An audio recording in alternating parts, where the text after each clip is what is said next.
સંભાવ. આપણે બોલીએ ને કમઠે ધરણે દ્રેચ સ્વચિતમ કર્મ કો. આવી ભગવાન મહાવીરની સ્તુતિ આવે છે ને, નમો દુર્વાર રાગાદી પછીની પન્નગે ચ સુરેન્દ્રે ચ કૌશિકે પાદ સંસ્પૃશી નિર્વિશેષ મનસ્કાય વીર સ્વામીને નમઃ.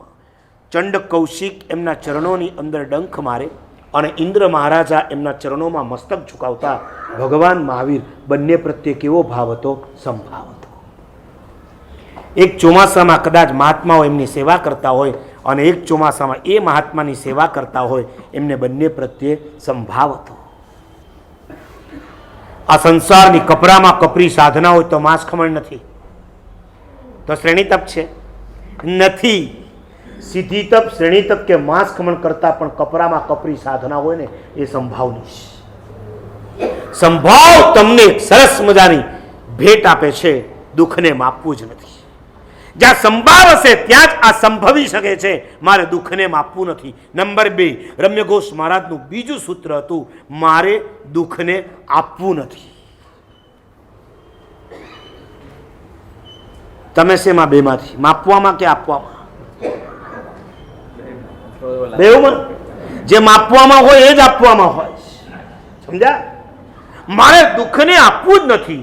કોકને કદાચ મારા પ્રત્યે અભાવ થઈ ગયો છે તો એમણે ક્યારે મોઢું નથી બગાડ્યું, જોઈ લઈશ. અંતે તો ગોચરી તો મારે જ જવાનું છે ને. ના પાડીને ઊભો રહી જઈશ, 12:30 1 વાગશે ત્યાં સુધી નહીં, મોઢું ચડાવીને બેસી જઈશ. એમને જિંદગીમાં જો રમ્ય ઘોષ મહારાજની એક વાક્યની અંદર વ્યાખ્યા કરવી હોય, એવરગ્રીન. એવરગ્રીન. હસતા ને રમતા જોયા હોય, આ ઉંમરે બોખું મોઢું હોય, એમાં પાછું 32નું ચોખ્ઠું ચડાવ્યું હોય અને એની અંદર સ્માઇલિંગ ફેસ, એ રમ્ય ઘોષ મહારાજ. કારણ કે જીવનમાં ક્યારેય એમણે કોઈને દુઃખ આપ્યું જ નથી. નેવર. અને જેને દુઃખ ના આપવું હોય એને શું કરવું પડે ખબર છે? પોતાના જીવનમાં સમાધિ રાખવી પડે છે. સમતા દુઃખ માપતી નથી અને સમાધિ દુઃખ આપતી નથી. મારા પર કદાચ દુઃખ આવ્યા છે તો એના સામે મારે એને દુઃખ નથી આપવા. એ ક્યારે થઈ શકે? ભલે ગમે તેટલા દુઃખ આવે, સમાધિથી મારે એને સહન કરી લેવા છે, મારે એનો બદલો નથી લેવો. તમારા સંસારમાં શું હોય છે? શું હોય? તમે કોકના પ્રસંગની અંદર ઇન્વોલ્વ થયા, બરાબર છે? હવે તમારે ઘેર પ્રસંગ આવ્યો, તમે એને ઇન્વિટેશન આપ્યું કે જરા આવજો, હેલ્પ કરજો, અને એ ના આવ્યો. પ્રસંગ પૂરો થયો, એ મળે, તમે મળ્યા, શું કહ્યું? શરૂઆત ક્યાંથી થાય? ભલા માણસ આવું કરાય? અમે તમારા ભરોસે આખો પ્રસંગ ઊભો કરી દીધો, તમારા વખતે અમે બરાબર હાજર હતા અને અમારા વખતે ઠીક છે, હવે તમારે પ્રસંગ તો આવશે કે નહીં, જોઈ લેશું.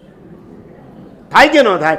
બોલો કે ના બોલો એ જુદી વાત છે. અંદરમાં આવો વિચાર, અરે દુનિયાની વાત છોડો, બે સગા ભાઈ હોય, બે સગી બહેન હોય, નણંદ ભોજાઈ હોય, દેરાણી જેઠાણી હોય, એકબીજાને હેલ્પમાં જો જરાક ગડબડ થાય તો બંને ગાંઠ મારીને બેસી જાય છે. એનો પ્રસંગ આવવા દો, ત્યારે આપણે પણ એને બતાવી દઈશું. આ મહાત્માનું સૂત્ર હતું, મારે દુઃખ આપવું જ નથી.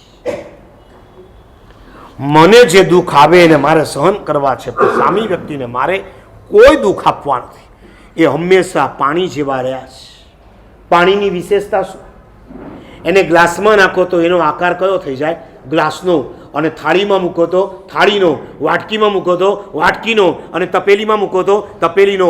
એ અમારી સાથે રહ્યા, અમારા જેવા થઈને રહ્યા. એ બીજાની સાથે ગયા, એમના જેવા થઈને રહ્યા. અને ગચ્છાધિપતિની સાથે રહ્યા તો એમની સાથે, જેમ હમણાં જ કીધું ને, દૂધમાં સાકર ભળે, એમ જે જે પ્રકારના દૂધ મળતા ગયા એમાં એમણે એક જ કામ કર્યું, સાકર થઈને ભળી છે. ભાઈ ગુણાનુવાદ સાંભળવા માટે હોય છે તો શેના માટે?